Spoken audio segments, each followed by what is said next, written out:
Hello students, welcome to my YouTube channel Alpha Bright Classes। Dear students, class 9th की CBSE syllabus की mathematics की book गणिता मंजरी हम solve करने जा रहे हैं। ठीक है बच्चों, तो फर्स्ट ऑफ ऑल इसमें हम सेकंड चैप्टर सॉल्व करेंगे जो आपके लिए इम्पोर्टेंट वन है। ठीक है बच्चों, चलिए शुरू करते हैं। तो आपके पास क्लास 9th मैथमेटिक्स का चैप्टर 2 है, introduction to linear polynomials. First of all बच्चे हमें पता होना चाहिए कि व्हाट इज़ लीनियर पॉलिनोमियल और व्हाट इज़ पॉलिनोमियल।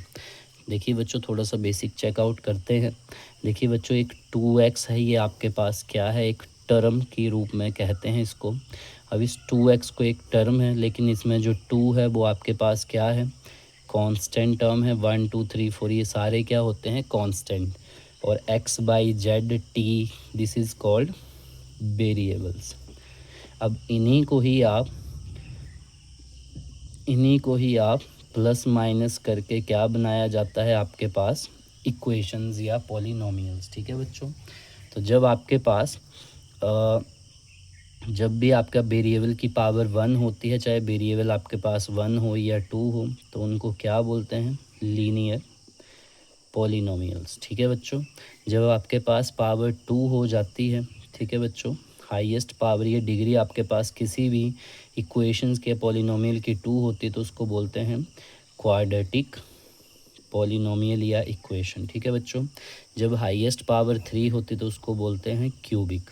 एंड 3 से अब चली जाती है आपके पास, उनको क्या बोलते हैं, पॉलिनोमियल्स। ठीक है बच्चों, अब हमारे पास जो सेकंड वन चैप्टर है आपका, जो आपका CBSE सिलेबस से रिलेटेड है। ठीक है बच्चों, तो ये आपका है लीनियर पॉलिनोमियल्स। तो आपके सेकंड वन चैप्टर में हम पूरा लीनियर पॉलिनोमियल्स के बारे में ही स्टडी करेंगे। ठीक है बच्चों, और एक और टर्म है आपके पास, देखो, what is monomials.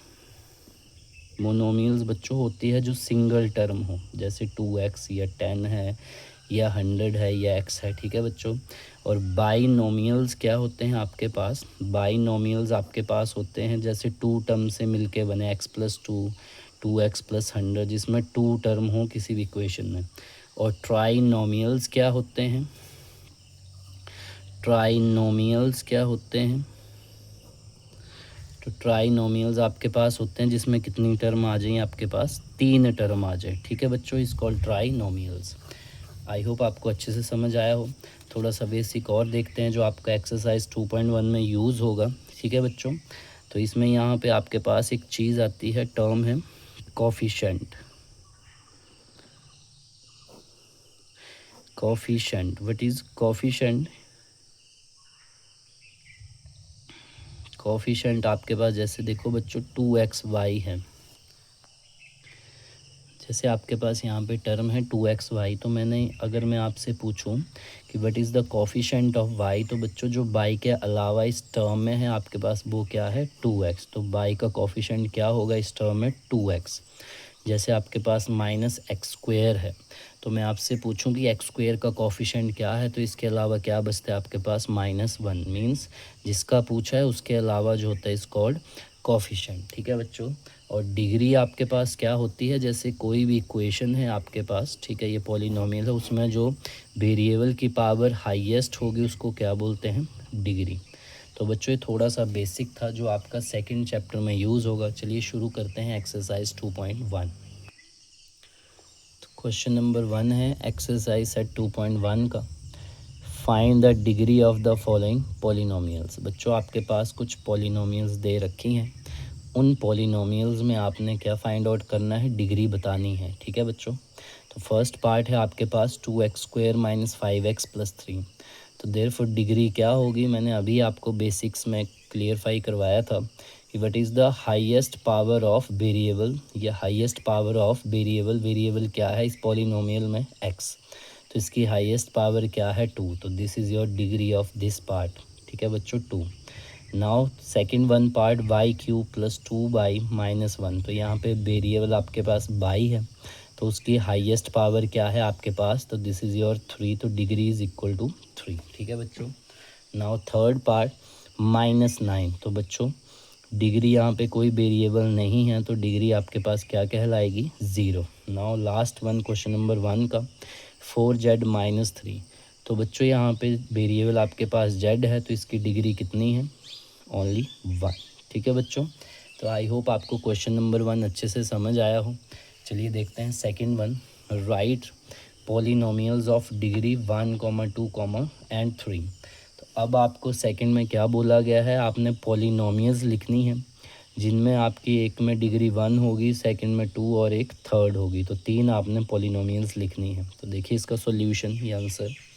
A polynomial of degree 1, तो इसको क्या बोलते हैं आप, लीनियर पॉलिनोमियल जिसमें डिग्री 1 होती है। तो इसका हमने एग्जांपल लिया है 2x + 5। आप कुछ और भी ले सकते हैं जिसमें वेरिएबल की पावर क्या होगी, 1। ठीक है बच्चों, आई होप आपको समझ आ रहा हो।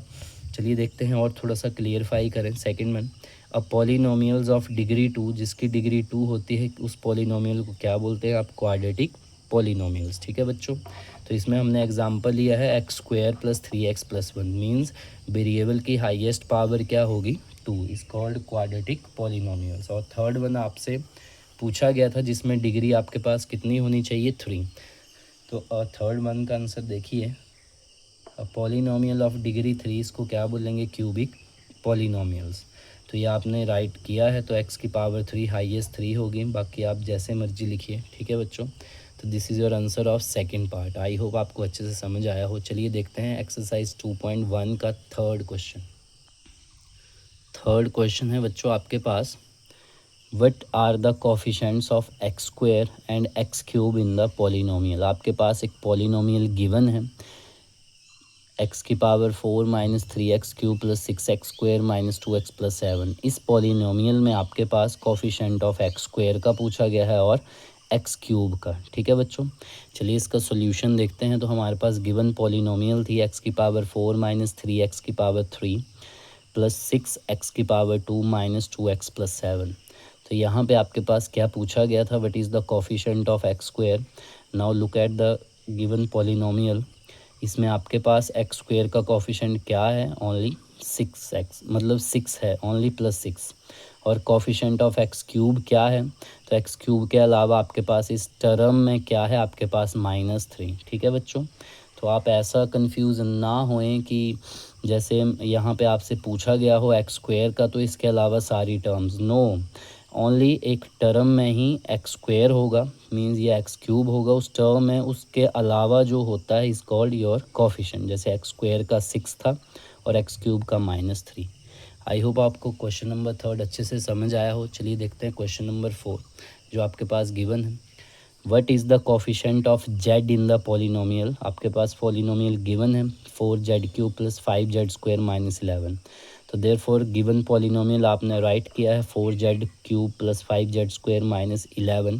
तो इस पॉलिनोमियल में आपके पास क्या पूछा गया था, कोफिशिएंट ऑफ z। ठीक है बच्चों, तो z यहाँ पे आपके पास इस गिवन पॉलिनोमियल में नहीं है, तो इस कॉल्ड कोफिशिएंट ऑफ z क्या है, आपके पास 0। ठीक है बच्चों, चलिए देखते हैं last one question number 5 exercise 2.1 का, what is the constant term of the polynomial. अब आपसे इस गिवन पॉलिनोमियल में जो 9x³ + 5x² - 8x - 10 में what is the constant term. तो यहाँ पे सभी वेरिएबल्स हैं लेकिन एक कांस्टेंट टर्म आपके पास गिवन है, तो आप इसका सॉल्यूशन लिखेंगे, given polynomials equal to 9x³ + 5x² - 8x - 10। तो therefore constant term equal to -10। तो this is your exercise of 2.1 in CBSE syllabus. ठीक है बच्चों, यदि आपको मेरी वीडियोज़ अच्छी लग रही हैं तो प्लीज़ लाइक करें, शेयर करें और सब्सक्राइब करना ना भूलें। Thank you students.